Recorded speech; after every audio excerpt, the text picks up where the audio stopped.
Abdoulaye Daouda Diallo et Ali Ndiaye ont un même dénominateur commun. Ils sont des responsables de haut niveau. Ils sont aussi des membres éminents du task force du président de la République. Ce que Abdoulaye Daouda Diallo peut faire pour Macky Sall, Ali Ndiaye est beaucoup plus placé pour le faire. Donc c'est la même chose. Ils n'ont rien fait, ils n'ont fait que changer de nom. On ne leur a pas demandé de changer de nom. On a demandé à Macky Sall de changer de ministre de l'Intérieur. Il faut qu'il ne n'a pas. C'est-à-dire, ils sont toujours dans une logique de nous tromper. Le président et ses compagnons. Ils sont toujours dans une logique de nous tromper. Heureusement que nous avons un guide qui ne cesse de nous éclairer, c'est Maître Abdoulaye Wade. Vous savez, dans ce Sénégal-là, on ne permet plus à un régime d'organiser des élections de la trempe de celle qui a été organisée au niveau des législatives. On ne permet plus à un régime d'organiser des mascarades électorales. L'organisation d'une élection doit se faire sur des bases claires. L'organisation du scrutin doit se faire sur des bases solides, conçues dans un consensus. Ça n'a pas été fait et ils ne sont pas dans cette logique de le faire. Parce que s'ils le font, la première chose à faire, c'est de faire partir Ali Ndiaye, qui n'est pas un ministre neutre. La deuxième chose à faire, c'est d'auditer le fichier. Ils n'ont pas intérêt à le faire parce qu'ils ont déjà organisé des fraudes avant l'heure. Ils ont déjà volé ces élections avant l'heure. Mais on ne va pas leur permettre d'amener cette valise. Nous allons lutter bec et ongle pour que vraiment ces élections soient bien organisées par des personnes. Ne me parlez pas de cette personne qui, depuis que Macky Sall a cessé de lui octroyer ce qu'il lui donnait par mois, il est fâché contre Macky Sall. Ne me parlez pas de cette personne qui a mis Khalifa Sall dans ce pétrin. Cette personne a été la première personne qui a théorisé la candidature de Khalifa Sall. C'est à cause de Jean-Paul Diaz que Khalifa Sall est encore en prison. Ah bien sûr, si Khalifa Sall était venu derrière Maître Abdoulaye Wade et que nous menions cette campagne d'une manière vraiment logique et extraordinaire, à ce moment-là, nous serons dans une cohabitation et Khalifa allait sortir de prison. Mais des gens comme Jean-Paul Diaz qui savent que s'il y a une liste commune, le problème, ce sera leur position. Parce que des personnes beaucoup plus déterminées, des personnes beaucoup plus loyales sont dans cette liste et ils seront sûrement derrière. Pour ne pas être derrière, ils l'ont fait de telle sorte que Khalifa a créé sa propre liste. Mais voyez le résultat, c'est ça. Il fallait mieux suivre Maître Abdoulaye que de tomber dans leur propre piège. C'est ça la réalité. Quand une clé ne peut pas ouvrir une porte, on ne doit pas se permettre de la défoncer. Ce n'est pas démocratique. Abdoulaye Wade aurait pu diriger vraiment la majorité pour pouvoir faire sortir Khalifa Sall. Abdoulaye Wade, avec ses 19 députés, même si le plus âgé de l'hémicycle, ne peut pas, par une simple déclaration, faire sortir Khalifa Sall de prison. Ça, c'est aberrant de penser de la sorte. C'est à eux maintenant de se battre pour que Khalifa Sall sorte de prison. Nous, à notre niveau, démocratiquement, nous devons suivre les pas d'Abdoulaye Wade, les conseils d'Abdoulaye Wade. C'est lutter ensemble pour que Khalifa puisse sortir de prison, mais d'une manière démocratique. Abdoulaye Wade n'avait pas les moyens de faire sortir Khalifa Sall. Une simple présentation du bureau de l'Assemblée nationale. C'était quasiment impossible. Mais vous savez, ce n'est pas une chose bizarre. Nous, on a un parti incarné par un secrétaire général national à la personne de Maître Abdoulaye Wade, mais aussi on a un candidat choisi dans les règles de l'art, choisi démocratiquement, choisi par l'ensemble des militants de ce grand parti qui est le Parti démocratique sénégalais. Maintenant, vous savez, les gens parlent d'exil forcé. Moi-même, je crois que c'est un exil forcé, exactement. Mais retenez ce que je vais vous dire. Quelque chose d'extraordinaire va se passer ici au Sénégal et cette chose fera que Karim Wade sera là. Croyez-moi. Karim Wade reviendra dans ce pays et c'est pour bientôt. Bon, je ne peux pas avancer de date, mais je sais très bien qu'il sera là et bientôt qu'il participera à ces séances électorales. Et vous me donnez l'occasion de sauter sur une déclaration d'une personne qui peut se cacher par rapport à sa crédibilité. C'est à la personne de Cheikh Yérim Seck. C'est-à-dire, c'est vrai, chaque journaliste a ses sources, mais il ne faut pas créer de sources. Karim n'est pas un poltron. Karim n'est pas un peureux. Karim n'est pas de la trempe de Macky Sall. Lui, c'est le fils de Abdoulaye Wade. Il sait ce qu'il fait. On l'a emprisonné arbitrairement. Mais il est accroupi en prison dignement. Personne n'a entendu Karim Wade crier. Personne n'a entendu Karim Wade faire du n'importe quoi en prison. Il a été là-bas avec une très bonne conduite. On l'a gracié par force. Mais à cela s'ajoute l'intervention des dignitaires mourides, plus particulièrement le khalife général des mourides, qui se trouve être le père de Karim Meïssa Wade. Karim est dans une situation délicate. Karim est dans une situation de ndigal. En réalité, le khalife qui envoie comme émissaire son fils aîné, qui vient voir Karim, on lui demande de partir sans dire mot. Mais il le fait parce que c'est un bon talibé. Il est là-bas, on lui demande de rester tranquille là-bas. Il reste tranquille, mais il n'a pas peur de venir. Il sera là bientôt, même si c'est Macky Sall qui ne veut pas qu'il vienne au Sénégal. Mais il sera là. Macky Sall n'y peut pas que je respecte.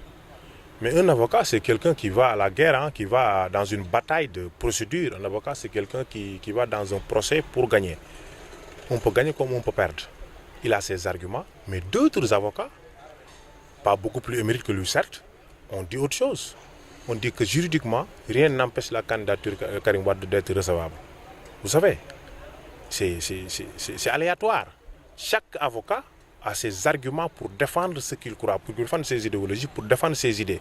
Doudou Ndoye croit que juridiquement Karim Wade ne peut pas se présenter. Moi, j'ai retenu des avocats, des éminents avocats, que rien ne peut. Cette mascarade, je vous dis que c'est vrai, on dit que le PDS a 19 députés, mais logiquement on a plus de 19 députés. Mais pour pouvoir voler les élections, Macky Sall a fait de telle sorte que PDS a 19 députés et on va à 2019. Nous avions dans la dernière législature 12 députés, c'était en 2012. Les chiffres ne sont pas sortis comme ça au hasard. Ça veut dire que nous reviendrons au pouvoir et il le sait très bien. Macky Sall a fait de telle sorte que c'est devenu magique. Il n'y a pas eu d'élection. Ça c'est moi qui vous le dis, il n'y a pas eu d'élection. Sinon, tout ce que le PDS a récolté à Touba pourrait faire de telle sorte que notre nombre de députés pourrait augmenter. Mais vous savez, la stratégie du pouvoir, c'est de prendre deux choses qui ne l'appartiennent pas. Je vais vous donner un exemple. En 2014, Macky Sall avait confisqué la victoire de Aïssata Tall Sall à Podor et de Ahmed Fall Braya à Saint-Louis. Pour qu'au niveau du Conseil constitutionnel, on coupe la proie en deux. On laisse à Aïssata Tall Sall sa victoire et on usurpe la victoire de Braya. Ça s'est passé de la même chose à Dakar et à Touba. Dakar, c'est le Khalifa Sall qui a gagné. Touba, c'est nous qui avons gagné, bon, sans en contestation, à part les fourberies de Moustapha Cissé Lo qui disaient qu'ils vont interjeter appel par rapport à ce que je ne comprends pas. Bon, mais c'était pour pouvoir couper la proie en deux. Laisser au PDS avec ses 5 députés et prendre la victoire de Tahabou Dakar ici à Dakar. Ça a été leur stratégie et ça a marché. Mais ils doivent savoir que vraiment, ça ne va pas toujours marcher comme ça. Parce que les Sénégalais épris sont là. Donc je disais que la situation de Idriss Seck, tout le monde le comprend, hein. C'est quelqu'un, un opposant, mais quelqu'un qui a une chance que Karim ne l'a pas, Khalifa Sall aussi ne l'a pas. C'est quelqu'un qui est dehors et qui a toute sa liberté. On ne sous-estime pas ce qu'il fait, mais nous croyons à notre candidat. Nous croyons que Khalifa Sall et Idriss Seck, tous les leaders vont être battus par Karim Wade. Bon, s'il ne le bat pas, ils vont venir le soutenir. Peut-être s'il y a deuxième tour, ils vont le soutenir au deuxième tour et Karim Wade va gagner. Parce que c'est sûr et certain que le PDS avec son candidat vont emmener Macky Sall en deuxième tour. S'il ne le gagne pas, on peut... Non, moi je ne crois pas à une alternative. Je crois à mon candidat et je sais qu'il va revenir. Il n'est pas sûr de terminer son premier mandat. Pourquoi ce régime ne cesse de prendre aux Sénégalais comme des demeurés? Mais c'est aberrant. Comment quelqu'un qui est dans son premier mandat, qui ne l'a pas encore terminé, qui n'est pas sûr d'avoir un deuxième mandat, peut nous parler de troisième mandat? C'est une question agitée au niveau du palais. Nous savons ce qu'ils font. C'est une communication vraiment... Il a de piètres compagnons. Il a de piètres gens qui l'accompagnent dans son travail. des gens qui sont obnubilés par le pouvoir, des gens qui ne comprennent pas la réalité des Sénégalais. Ils peuvent d'une manière ou d'une autre lui demander de chercher un troisième mandat. Mais attendons la fin de... Vous savez, nous sommes dans un moment où parfois nous pouvons nous permettre de ne pas appeler le président de la République Excellence Macky Sall.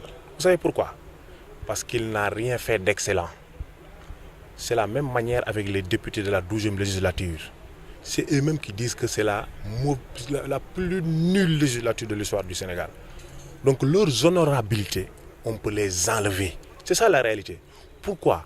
Des gens qui ont siégé pendant 5 ans, qui n'ont rien fait d'honorable, qui n'ont rien fait d'extraordinaire, qui n'ont rien fait qui puisse avancer le pays, à part voter des lois scélérates, à part voter des lois qui mettent dans une position, qui mettent dans une bonne position leur président de la République, Macky Sall. Pourquoi leur donner ces indemnités à la fin de la législature? J'attends d'avoir beaucoup plus d'informations pour en pouvoir faire une analyse stricte et objective par rapport à ça. Mais si cela est réel, moi je trouve que c'est aberrant. Moi je trouve que c'est insulter les Sénégalais. C'est Moustapha Cissé Lo lui-même qui dit que dans cette législature, il y a des violeurs, il y a des voleurs. El Hadji Diouf qui en fait partie dit que c'est la législature la plus nulle. Mais à quoi bon de les donner ce cadeau? Vous savez, ce qu'Abdoulaye fait en France, il fait la même chose ici au Sénégal. En France, il fait et de la politique et de l'écriture. Il fait la même chose ici au Sénégal. Seulement, comme il veut rester avec nous, vraiment nous sommes contents qu'il soit là avec nous. Même s'il est en France, nous allons le rejoindre là-bas. Mais il est ici au Sénégal, c'est bon pour les Sénégalais parce que ça donne cette lueur d'espoir par rapport aux Sénégalais. Les Sénégalais sont nostalgiques de Abdoulaye Wade. Ils te disent qu'Abdoulaye est à fan, ils sont vraiment contents qu'il aille le voir ou qu'il aille pas, mais qu'il est au Sénégal, c'est déjà extraordinaire.